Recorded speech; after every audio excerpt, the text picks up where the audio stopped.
Les espaces de faible densité et leurs atouts. Les espaces peu peuplés occupent une part importante du territoire. Malgré diverses contraintes, ces espaces aux paysages variés connaissent des dynamiques nouvelles que nous allons voir dans cette vidéo. Les espaces de faible densité sont les espaces qui comptent moins de 30 habitants par kilomètre carré. Ils sont majoritairement composés d'espaces agricoles, forestiers et de montagnes, et se caractérisent par des infrastructures et des services plus rares. Plus de la moitié des communes sont rurales en France, mais ne représentent que 6% de la population. Où se trouvent les espaces peu peuplés ? D'abord dans les montagnes, les Alpes, les Pyrénées, le Massif central, les Vosges ou encore le Jura. On retrouve aussi ces territoires de faible densité dans la diagonale du vide, qui s'étend du nord-est au sud-ouest, c'est-à-dire jusqu'aux Pyrénées. On peut rajouter le sud de la Normandie, l'intérieur de la Bretagne ou encore la Corse. Des espaces de faible densité existent aussi dans les territoires d'outre-mer, notamment en Guyane, recouverte à 90% par la forêt amazonienne. Certains territoires peu peuplés présentent des contraintes et des problèmes. D'abord le relief, et notamment la pente dans les montagnes, avec la neige, qui sont des obstacles importants au peuplement.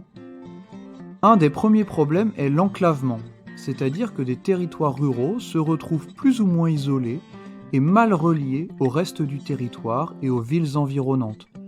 Le manque de routes importantes ou de gares les rendent moins accessibles.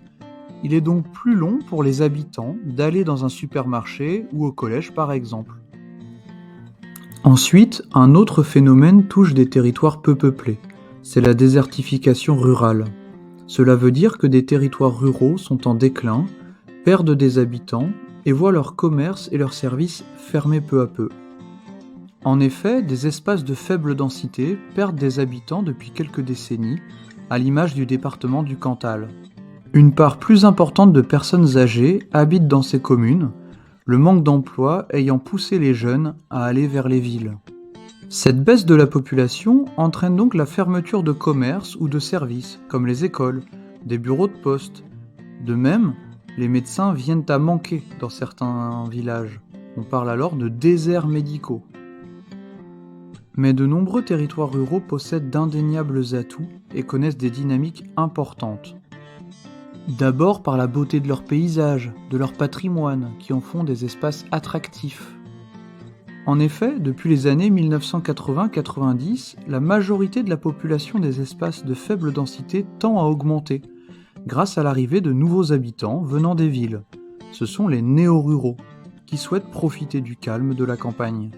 Ainsi, de petits villages gagnent chaque année des habitants, à l'exemple de Saint-Pierre-de-Frugy dans le Périgord, qui a gagné 180 habitants depuis 2008 pour en atteindre 520 aujourd'hui.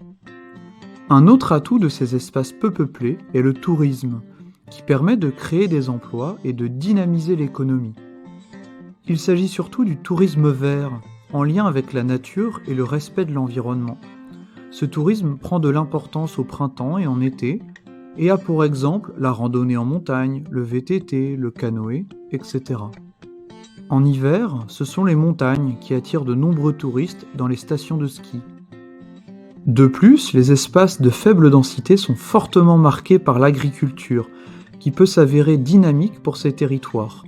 C'est le cas des champs de céréales dans la Beauce, de l'élevage intensif en Bretagne, ou des vignobles comme dans le Bordelais.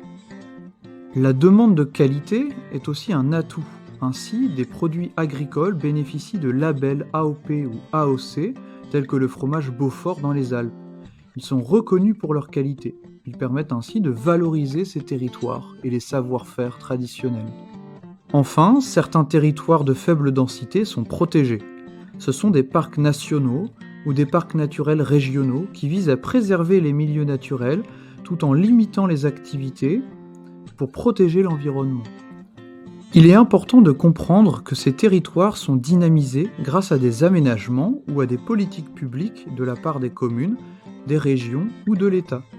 Cela passe par la construction de nouvelles routes pour désenclaver des territoires ruraux isolés, la mise en place de zones de revitalisation rurale, les ZRR, qui permettent de donner des aides aux entreprises, Ou autre exemple, de déployer la 4G dans les territoires isolés. L'arrivée des néo-ruraux dans les espaces de faible densité peut avoir plusieurs conséquences, comme le développement des conflits d'usage, ou encore la hausse des prix de l'immobilier.